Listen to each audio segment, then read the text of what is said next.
You need to understand, where are you? Where am I in this relationship, and where are we going? Oh, let me not bring it up. I don't want to offend. Oh, let me not bring it up. What if they break up with me? What if they break up with you? Then you will be free to go find your husband. Then you will be free to go find your wife. Why are you allowing people to waste your time and waste your energy and provide trauma for you? Y'all, when I met my husband in January. We started dating in May. Okay. We got engaged in October. We were married by December 1st. Y'all, listen to me. All of you that are feeling like, oh my God, I have to date somebody for 10 years. Listen, I'm going to teach you how to go from hello to I do in 6 months. This is what I would do. And if you want to push back or push up the timeline, you can. If you people say, I need a year, or yeah, take your time. You can take a year. Do you get what I'm saying? I'm going to show you guys what to do. Because these streets that are telling you have to date somebody for 5 billion years, 16 trillion years before you commit to them, this is nonsense. This is nonsense. I did something interesting. I went to go see, okay? You guys, though, it's quiet. It's getting quiet in here. I don't know what's going on. It's getting quiet in here. I don't know what's going on. Y'all, if you are in this room and you are ready to get married, I want you to drop, I'm getting married. Let's go. If you are in this room and you're ready for marriage, okay, you're just waiting for your person, I want you to type right now, I'm getting married. Let's go. Actually, no. You know what? Let's do a new tag for this series. Instead, type I do. Instead, I want you to write I do. If you know you are in this house and you are ready for marriage, I want you to type I do. Let's go. Let's go. Miss D is ready. Awa is ready. Royal Priesthood is ready. Is it Dibs? Dibs is ready. Alba is ready. Mimi is ready. Y'all, listen. Let me show you what to do. Are you guys ready? Today, we're going to start with the first part, okay? The first part is expectations, all right? Y'all, you don't want to miss this, you guys. You're going to want to make sure you're here every single week, because we're going through this series quickly, okay? Because we're trying to get marriages in this house. Are you hearing me? We're getting people married in this house. If you're busy dulling and not taking action, that's your business.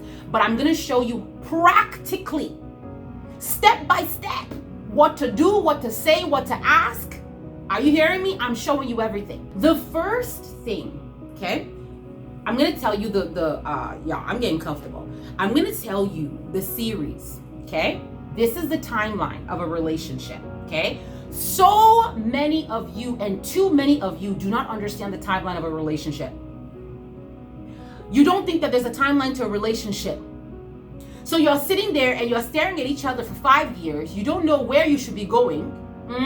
Everybody tells you, oh, get married, because you spend time together. Listen, I don't care if you have spent 10 years with somebody. If you have not done the work with that person, you better not marry them. I am casting that spirit out of that relationship. Are you hearing me? Deciding on marrying somebody is not dependent on how long you have been with them. It is dependent on how you have gotten to know them. It is dependent on the quality of your relationship. Too many of you are in useless relationships. I said what I said. Too many of you are in useless relationships. You're not talking about anything. There's nothing meaningful happening there. Too many of you are in useless relationships. You haven't decided what you want. You don't know what you want. You're confused. The person is confused. You're sitting there looking at each other, sucking mouths and going through trauma. Just trauma. Trauma. Listen, I'm tired of you people getting into relationships that are meaningless. You do not date the same way that you would date when you're having fun. There's a difference. Are you hearing me? If you're having fun, there is one way to date. If you are ready for marriage, there is a different way to date. Too many of you are dating your partners like you're having fun and you're in your 30s. Too many of you are having fun. Oh, let's see where it goes. I'm not really sure. You're not being honest about what it is that you are looking for and what you want. And so your relationship is just going on and on and on in uselessness. Listen, before you get into any relationship, you have to understand the timeline of a relationship. This is the timeline of a relationship. You meet, okay? After you meet, you talk.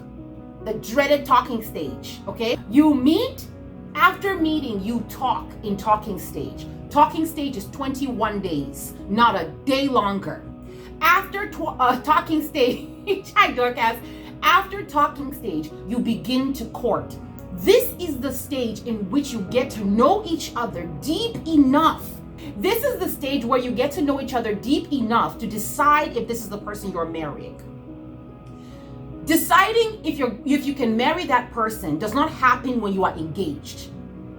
It happens after you are done talking. There's elements of things you need to be looking for. So there's talking, there is courtship, okay? That's the next phase. So meet, talk, you court, you engage, you get married. These are the 5 stages. You guys, if you are in a relationship and you cannot tell me which stage of this relationship you are in, you are dating yourself. You are in an endless pit of uselessness. Are you hearing me? These are the 5 stages of a relationship. You need to understand, where are you? Where am I in this relationship and where are we going? Have a conversation about where we are going. I don't know what's going on in the universe, where if you want to have a conversation about intentionality, it's seen as, oh, you're desperate. Listen, ladies and gentlemen, to the right person, the conversation of what are we doing here and where are we going is not desperate at all. And I will even say this, if you are with a person and every time you bring up the conversation of where are we going and what are we doing, and they get angry, they get upset, they are annoyed, they're irritated, my dear, sometimes your enemy is not outside, your enemy is in your own house. Sometimes your enemy is not somewhere else, your enemy is your boyfriend, your enemy is your girlfriend. Are you hearing me? Because the way you people will, oh, let me not bring it up, I don't want to offend, oh, let me not bring it up, what if they break up with me, what if they break up with you? Then you will be free to go find your husband, then you will be free to go find your wife. Why are you allowing people to waste your time and waste your energy and provide trauma for you?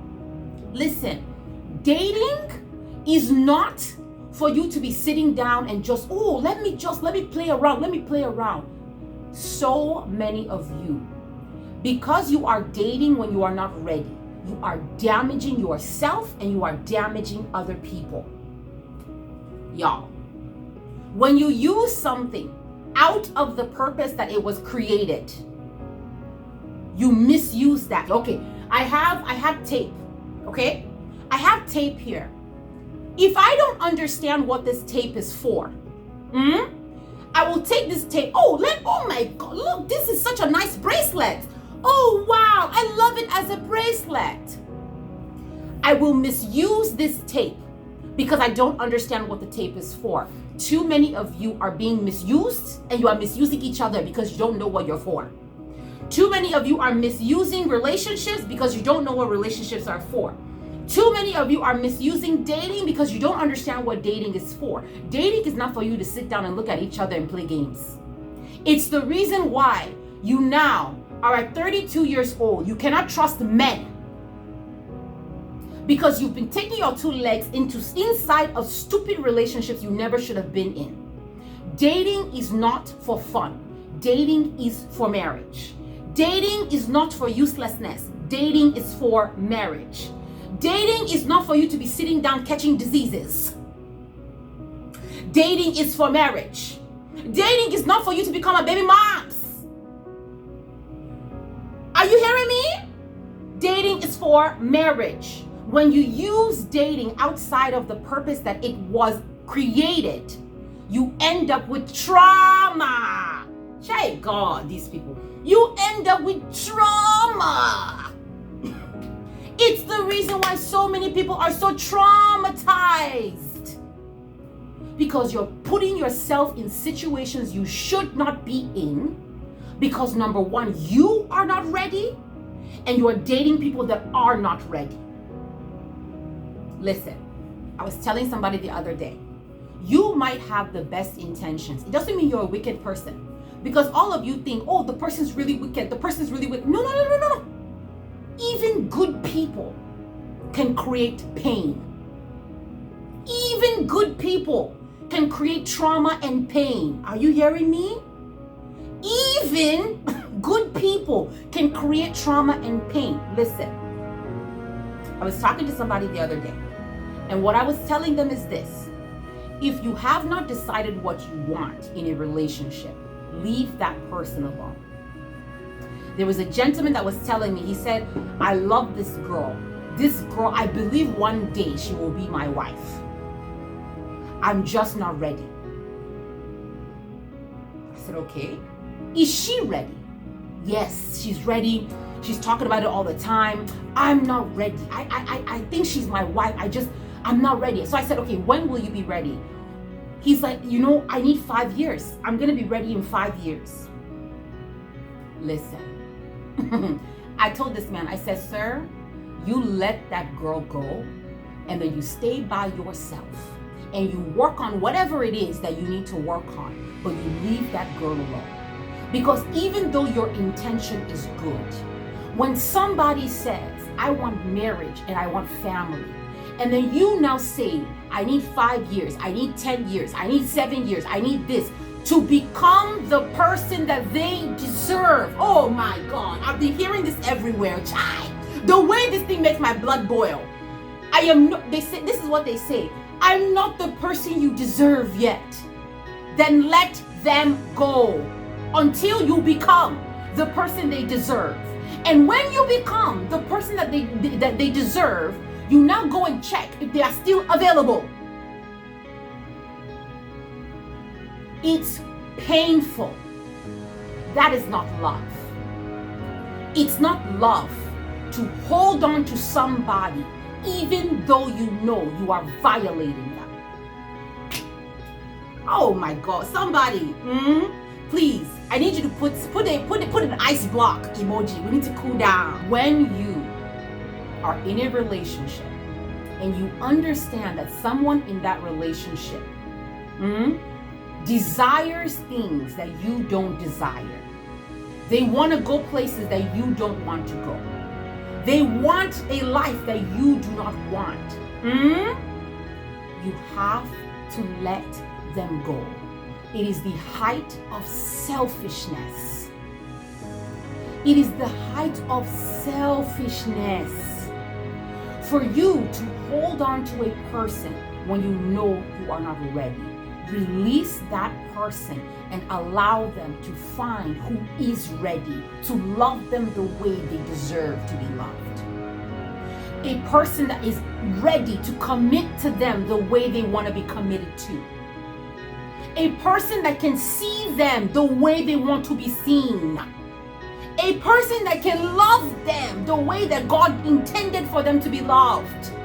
Stop dragging people through the mud because of your selfishness. Because you know that person is a wonderful person, but you're not ready yet. You're not ready yet. And it's okay if you're not ready yet. But don't drag people along with your journey. Your journey is for you. Your journey is for you. If you say to yourself, I am not the person that this individual deserves yet, then you take that journey for you. But don't drag somebody with you because you are too afraid to let them go. I need y'all to let people go.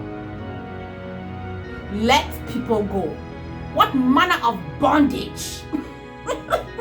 What manner of bondage is this? Let people go. Are you hearing me? You need to release people. That is love. That is love. A person that can release you regardless of how much they love you and they feel about you, they can release you to get what it is you desire. That's love. That's love. So don't sit here and tell me, oh, I just love her so much, I can't let her go. I love him so much, I can't let him go. No, you don't love them. That's not love. That's not love. That's selfishness. It's not love. Love releases the ones we love to take the journey that they need to. That's love. There are elements of every relationship, okay? I'm laying down the foundation for this series, okay? I need you guys to start thinking. I need your sense to activate. Are you hearing me?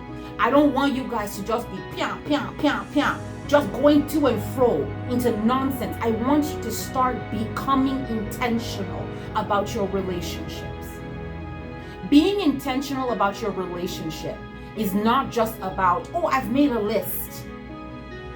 Oh, I made a very nice list of what I want. That's not intentionality. Intentionality is not just, oh, let me go and praise this live and let me see if I can find somebody. That's not intentionality. Intentionality is about understanding what you are looking for and then being committed to the journey when things get hard. That is intentional dating. I'm going to say it again. Intentional dating is understanding what you want, the vision you are walking towards, okay? And then staying on course when things get hard. That is intentional. A lot of you say, oh, I want a relationship, I want a good family, I want marriage.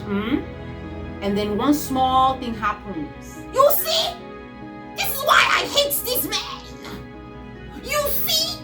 This is why these women are wicked. One small thing happens. And we never go on a date again. One little thing happens. You see, no one is talking to me. I came to praise His life. No one talked to me. Listen, intentionality is about understanding what you want and then staying on course when things get hard. Are you hearing me? Too many of you, when things get hard, you say, I don't need this. I love to be alone. I love singleness. I just, praise, I just love singleness.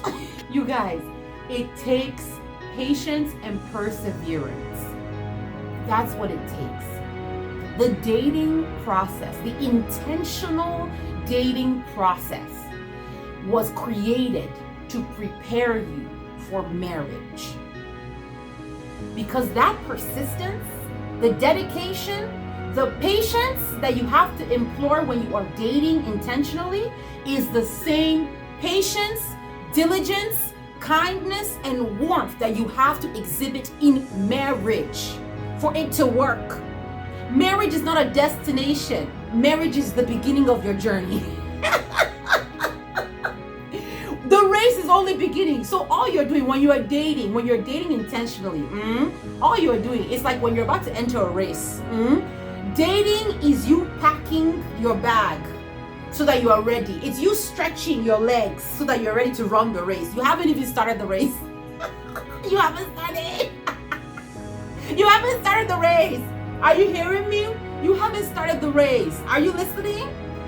This prepares you. It lays down the foundation so that when you are married, you have the resilience, you have the fortitude, you have the dedication, you have the perseverance, you have the strength, you have the forgiveness, you have the empathy, you have the forethought, you have the intuition, you have the wisdom. That's what dating and courtship prepares you for. This is why you have to date intentionally. This is why you have to date only when you are ready for marriage. Are y'all hearing me? It's a preparation process. Okay? All right. Marriage is one of the most interesting journeys because marriage will develop you. Nothing can push you like marriage. My God. For all of the parents in the house, marriage is another version of that. Nothing can transform you so intensely like marriage and parenting. Those two things, you're never the same again. You think you're patient. No, you're not patient. You're not patient until you've been married. You're not patient until you've had children. You don't understand patience. You don't understand patience. It's a different type of thing, but it cultivates you into a marvelous person, into an incredible person. All right, is marriage truly worth it? According to statistics, married individuals, right, specifically men, married men make 25 to 30% more than single men. Individually, I'm not talking household income. Independently, married men make 25 to 30% more on average globally than single men. Okay? On average, of the millionaires in the world, I think about 60-something% of the millionaires in the world are married from nuclear families. Okay? Is marriage worth it? We're trying to figure it out. Is marriage worth it? In America alone, the tax savings, on average, if you are married in a family, you save on average, I think, depending on your income level, you can save up to 50% of your tax income or your taxable income just because you're in a family. Okay, let me continue. Is marriage worth it? Let's continue. Is marriage worth it? According to antidepressant prescription rates, single people on average were prescribed antidepressants 30% more than married individuals. Is marriage worth it? Let's continue. On average in nursing homes, they found that residents that had a family, that were previously married and had a family, reported that they were 70% happier than residents that never were married. Is marriage worth it? Y'all, you're allowing the internet to brainwash you into believing nonsense. You're allowing the internet to brainwash you into believing nonsense. You're allowing the internet to brainwash you into believing nonsense. On average, married men live, I think it's 1.5 years longer than single men. Yeah. Alrighty, let's continue. Is marriage worth it? I don't know. You have to decide for yourself. You know what I mean? You have to decide for yourself. I can't decide for you if marriage is worth it. You have to decide for yourself if marriage is worth it. Okay? All right, you guys. And I will actually say this, right? I will say this. Because this is something that I feel like really gets to people. All of you saying, I want to build generational wealth. All of you that have income goals. Okay? On average, net in net, the people that have been able to have a transition of wealth from generation to generation are typically married and in a family unit. So this whole idea of generational wealth, you have to have a generation to hand it down to. This whole idea of I'm going to build a dynasty, I'm going to build so much wealth, on average, the wealth that is dispersed to the next generation typically comes from family units. I'm just telling you guys the data. Are you hearing me? Y'all go figure out if marriage is worth it for you, okay? Okay, so we know now the trajectory or the timeline of a relationship, okay? What I want you to now start thinking of is, how do I prepare for a relationship, okay? So, there's a lot of content out there. Oh, you prepare by enjoying your singlehood. Okay, you can, okay? Preparing for relationship is not about you taking yourself to coffee shops and, you know, oh, I'm gonna go to I'm gonna treat myself. I'm gonna do a lot of, is it self-care? I'm gonna do self-care. Thank you, Sabrina. I'm gonna do so many self-care days. I'm gonna go get my nails done. I'm gonna get a nice haircut. I'm gonna do my legs, my feet, my toes. Listen, just tell us that you want to go out and spend money. That's all. How you prepare for a relationship is by getting into community. It's not about taking yourself to your self dinners. Y'all, I've been hearing so much crazy stuff on this internet. It's not about you taking yourself to dinners and really enjoying your singlehood. It's about you getting into community. That's how you prepare for marriage, okay? I'm telling you this because you're going to need this community. Once you start mingling, once you start dating, once you get out there and you start meeting people, you're going to need this community. So how you prepare for marriage, you need a family-oriented community. Everybody write it down. Everybody write it in the chats right now. You need a family-oriented community. That's what you need. You need a pro-family community. That's how you prepare for marriage. That's how you prepare for a successful relationship. You need a pro-family community, a family-oriented community. That's what you need. Are you hearing me? Listen, if you are in a community right now and you're saying to yourself, okay, I want to build family. I want to create legacy. I want to get into a nuclear family that works, right? And we're not talking about stupid marriages, you guys. When I talk about marriage on this platform, I hope you guys understand. I'm talking about a specific type of marriage. I'm talking about marriages where we see each other. Marriages where we understand. Marriages where we work together. Marriages where we are building legacy. Marriages where we are building wealth together. Marriages where we're on the same page and we respect each other and we respect the role that we play in each other's lives. That's what I'm talking about when I say marriage. I'm not talking about the nonsense that you guys are seeing or the nonsense that you guys have been creating in the past. I don't care about that. That's not what we're talking about. That's not what we're talking about. If you want to learn how to bake a cake, you don't go to the bakers that have failed. You don't go to the bakers that bake disgusting cakes. You go to people that bake delicious cakes. You go to people that bake delicious cakes to learn how to bake a delicious cake. Are you hearing me? Stop listening to cheaters and bullshit people about how you should build a quality family. You go to quality people to learn how to build a quality family, okay? First, I think somebody asked earlier, they said, Madam, are you married? Yeah, I'm married. I've been married 13 years and to my best friend. I come from a phenomenal marriage community. My sister has been married for 18 years to her husband, has 3 beautiful children. You guys, listen. The average length of time my friends have been married is about 10 years, okay? We've been out here. When we come together as a friend group, you can see the power of being in a marriage-minded community, in a family-oriented community. The husbands, y'all, ladies, let me brag on my brothers. Let me brag on my brothers. And this is why I always come online, I tell you, don't believe the nonsense you see on social media. What you see on social media is what will get clicks. It is not the truth. It's what gets views. It's not the truth. Let me tell you about our men. I'm talking about African men. Let me tell you about our men. When we get together in our friend group, our huge friend group, let me tell you something. There is not a door that we touch. As ladies, we don't touch a door. We don't touch a heavy object. We don't do nothing.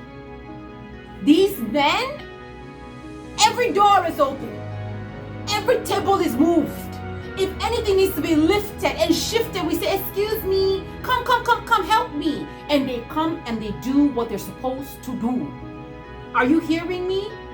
These are the type of rooms I want you guys to go into. I want you to have a community of men that honor their wives. I want you to be in a community of women that honor their wives. Are you hearing me? In the same light, there is not a single plate that any of our men are lifting to serve. Are you joking? We serve them. Yes, we serve them. Because we both find ways to honor each other. There is not a plate that they are lifting. There's not a plate that they are cleaning. There's not a meal that they're preparing. We prepare the meal, we clean the plate, and we make sure that our husbands are fed and very well taken care of. Honor. Honor. That's honor. I want you to start thinking of, where do I find communities where they honor each other? How do I get into a relationship where we honor each other? It's not about you versus me. This internet is poisoning your mind to think that it is you versus me. When I say, oh yes, we serve our men, your whole body begins to vibrate. And the first thing that comes to your mind is, why can't they serve me?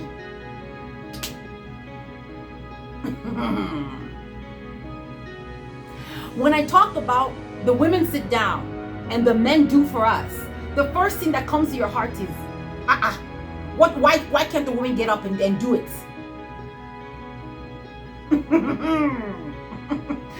This internet and your past experiences, instead of you building a family, you are building a battleground.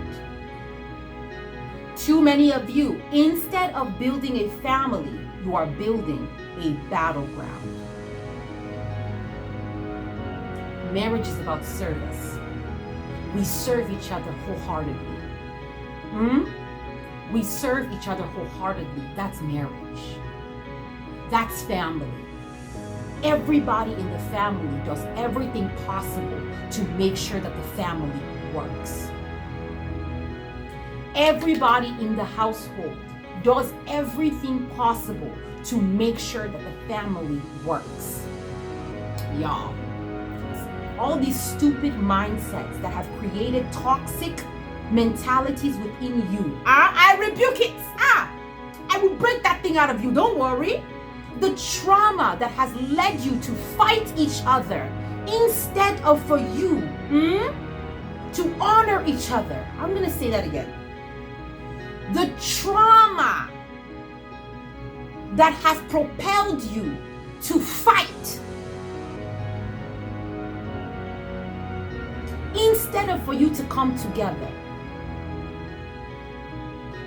Y'all, this was something that I had to work through, and listen, I'm not claiming that I'm any expert of anything. My job as a relationship strategist is to get you married and to keep you married. The reason I come on here and I do this, you guys, is when I first got married, when I tell you, I thought I was losing my darn mind, because no one prepared me for this. One of the most beautiful things my husband told me, I remember we would get into it, you know what I mean? We would argue in random things and stuff. And there was one day we were arguing about something, and he looked at me and he said, I am for you, I am not against you. First of all, I looked at this man like, so you think I'm dumb? Like,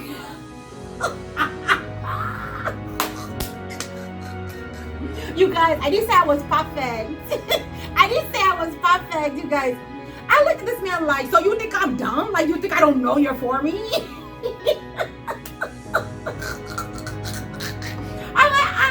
I'm stupid? Why you say that to me?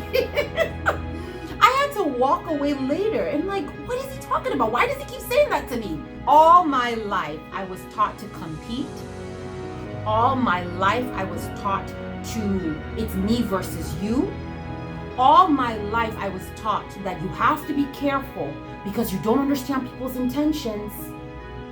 And I thought I was gonna get married and that was gonna go away, and it didn't. So here I am, married, okay, 3 years in, and I didn't realize this, but subconsciously, I am still competing against my husband. Subconsciously, it's him versus me.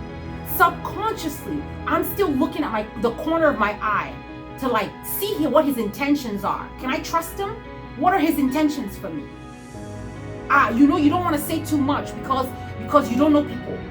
You don't want to say too much because you don't know people. And I took that characteristic and that behavior into my marriage. You guys, I was unable to receive the love that God provided for me through this wonderful man because I was so busy fighting.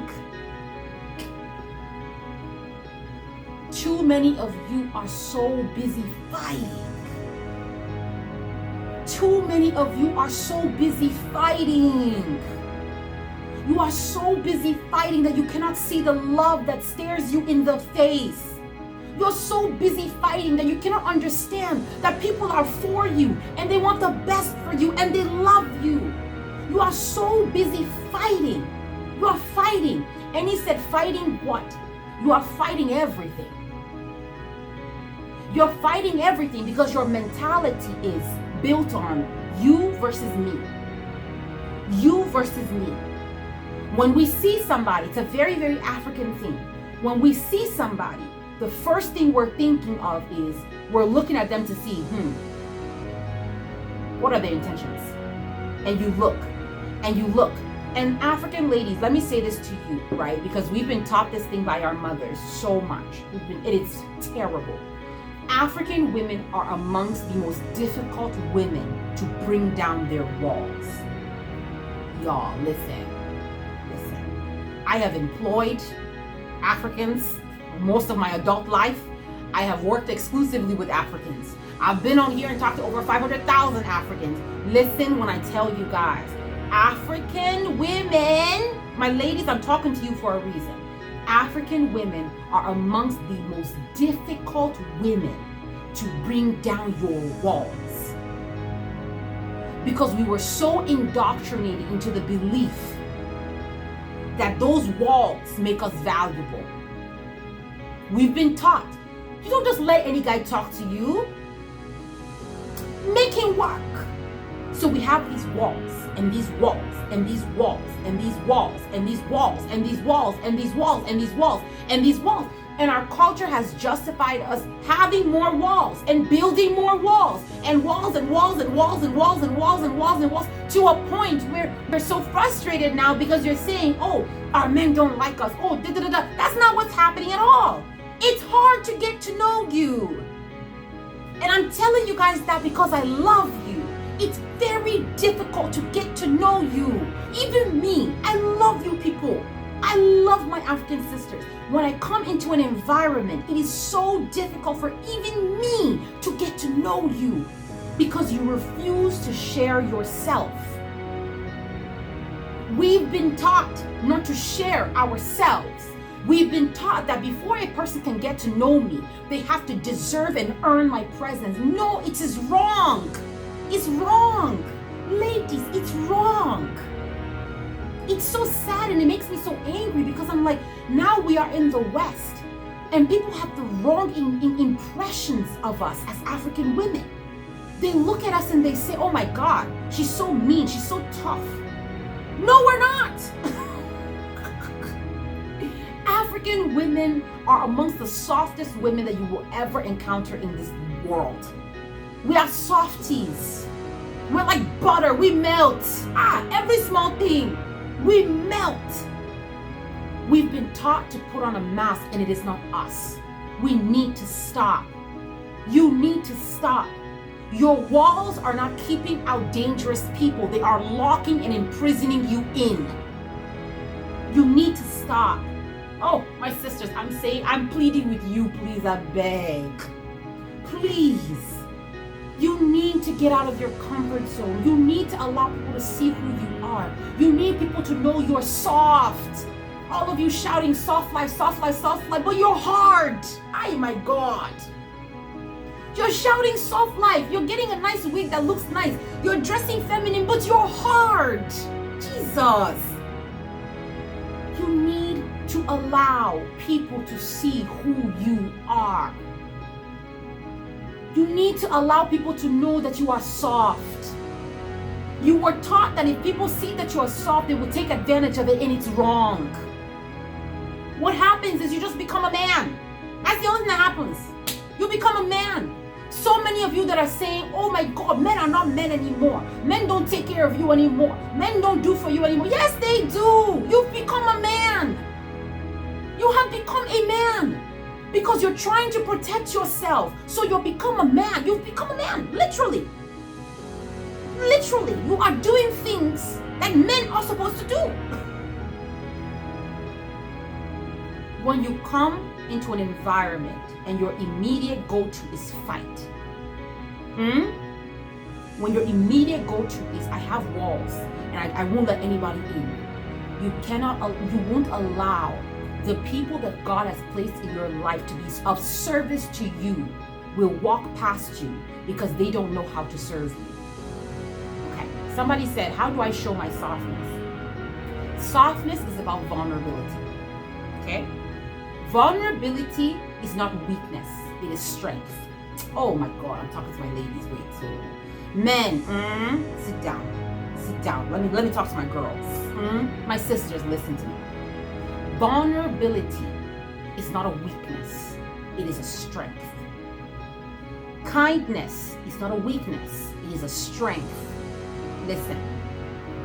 Water is one of the most powerful things on the planet because water is vulnerable. Water takes the shape of whatever it is around. But if you leave water long enough, water will break through every wall. Water will penetrate every crevice. Water will flood you to a point where you can't even be yourself. Water will even drown you. Ladies, we are water. Are you understanding? We are water. Your softness is, let me explain, okay? I'm gonna give you guys an example, okay? Something that happened to me, and I had to do this journey, y'all, because y'all, listen, me, I was on the independent woman bandwagon. That's why I'm yelling at you people, because I'm like, I've been there. Life was hard. Life was difficult. Oh my God. Every time somebody would try to do something, a man or something would try to do something, right? I would say, I can do it myself. Because in my mind, does he think I'm weak? So in my bid for him not to think I'm weak, I became a man. Because I didn't understand what made me powerful as a woman. Listen. I talked to the Holy Spirit. The Holy Spirit is the one that taught me this. Let me teach you what he taught me. Because today my life is very different. You guys, me, I don't open doors. I'm a bouncing baby girl. I remember what the Holy Spirit would have me start doing was I would go to the store and I would ask for help. As I'm grocery shopping, there's something on the shelf. I can reach it. I know I can reach it because for so many years of my life, me, I was reaching that thing by myself. But I would ask for help. Ladies, listen. You have to ask for help. You have to ask for help. You have to ask for help. How do you become more feminine? You have to ask for help. How do you become more womanly? You have to ask for help. Are you hearing what I'm saying? When I go to the store, this is what I started practicing. The Holy Spirit made me practice this. I would go to the store. I can reach that thing. Me, I know I can reach that thing. I would turn and I would say, excuse me. I'm so sorry to bother you. Could you please help me grab this? Y'all. It would annoy me because sometimes the person will move very slowly. Inside, I'm shaking because I said, oh my God, this nonsense guy. I can lift this thing myself now. By the time he does this thing, I could have just brought this thing down myself and it would irritate me. And I would have to take a deep breath and accept the help.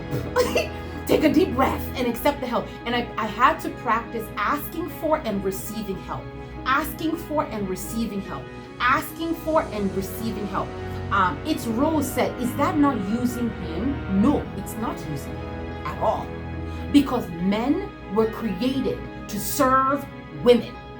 And women were created to serve men. We were created to serve each other. It is not using him to ask for help. Are you hearing what I'm saying? What we do as African women so many times is we overexert ourselves in the bid for independence. Thank you, Seb. We overextend, we overexert, we work extra shift in the bid for independence. Are you hearing me? You have to ask for help. That's how you go back to your rightful position. Ask for help. Ask for help. And you know what started happening? This is what I started realizing. I would go to the store and stuff, and I would start asking. And then after a while, I realized that people would just help me. People would just help me. And this is a person that used to believe that nobody wants to help you. Nobody is there for you. Nobody's going to come through for you. And what I started noticing was when I got into the habit of asking, people were more than willing to help me. When I gave people an opportunity to help, when I gave people an opportunity to be there, it would be the most random people I didn't expect. Sometimes it wasn't even the people I asked. The people that asked, they'll say no. It will hurt my feelings. It will be somebody random. Do you get what I'm saying? When you begin to ask and you stop the habit of it's me versus the world, the mentality of it's me versus the world, people will come through for you. It's not going to be your family. It's not going to be your friends. It's not going to be who you expect, but people will come through for you. Are you hearing me? Too many of you are blocking your blessing. My African sister, I'm telling you, too many of you are blocking your blessing. Let me tell you something. I've been practicing that thing now it's been 7 years now since I started practicing that thing. You guys don't understand the unbelievable life I live. You guys, I barely pay for things. Everywhere I go, I ask for help. I smile. I'm friendly. I'm warm. And because I have to, because I know that I am in unison with my environment. It's not the world against me. I want you guys to get out of that mentality, because that's what social media makes you feel like, right? And that's what I feel like the African landscape makes you feel like. It's me versus the world. It's me versus the world. It's me versus, my dear, you will die. My dear, you will lose your hair. You will start growing beard. You will be stressed. Your skin will not glow. Are you hearing me? If you are ready to fight the entire world, it's me versus the world. It's me versus the world. Oh my God. This is why your hairline is here. When you were a bouncing baby girl, your hair was here. Now your hairline is here. Your hormones are out of whack. You haven't slept in weeks. You're stressed. Oh my God. You gotta get rid of the mentality of it's me versus the world. Listen, all things work together for your good. All things work together for your good. It might not be the person that you expected to come through for you, but somebody will come through for you in a way that you did not expect. So many of you that say, no one has ever been there for me. No one has ever, but you're alive. But you're alive today. That means there was a teacher that was there for you. There was a flight attendant that was there for you. There was a server that was there for you. There was a doctor that was there for you. There was somebody that was there for you. There was a sister that was there for you. There was a brother that was there for you. There was an uncle that was there for you. Somebody was there for you. Stop believing the lie that nobody is there for you. That's how you shut off that thing.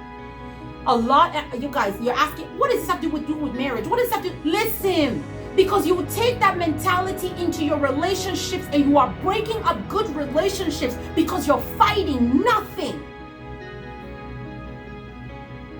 You are breaking up good relationships because you are fighting nothing. You come into a good relationship and then you begin the warfare of me versus you. What do you bring to the table? I washed plates. What did you do? I did this one. What did you do? I went here. What did you do? What is that? What is that? Imagine if you were raising a child and every time you did something for that child, you say, Toby, I just changed your diaper. What will you do for me? Does it make sense? Does it make sense? Does it make sense? Yeah. Listen, you have to get out of the mentality of me versus you. It's not going to work. It's not going to work. It's not going to work. Are you hearing me? I need you to start accepting and receiving the love that is around you. I need you to stop fighting. I need you to stop fighting. Are you hearing what I'm saying? Okay. All right, you guys. Let me see. Okay, let's catch up on comments. So Joe said most people that front wealth online are helped by their circles. One tree doesn't make a forest. Absolutely. Nobody. The people that say, oh, you guys, let me tell you something. Me, I don't like Burna Boy. Let me tell you why I don't like Burna Boy. Burna Boy says I'm self-made. I feel like of everyone that says I'm self-made, Burna Boy, who's every single song is a sample of artists that came before him. Burna Boy, whose manager is his mom that used to manage Fela. You're self-made. How? Your community came through for you. People borrowed you money. People even listened to you and streamed your music. How are you self-made? Y'all, listen, you are not in this world by yourself. We all impact each other. We all work together.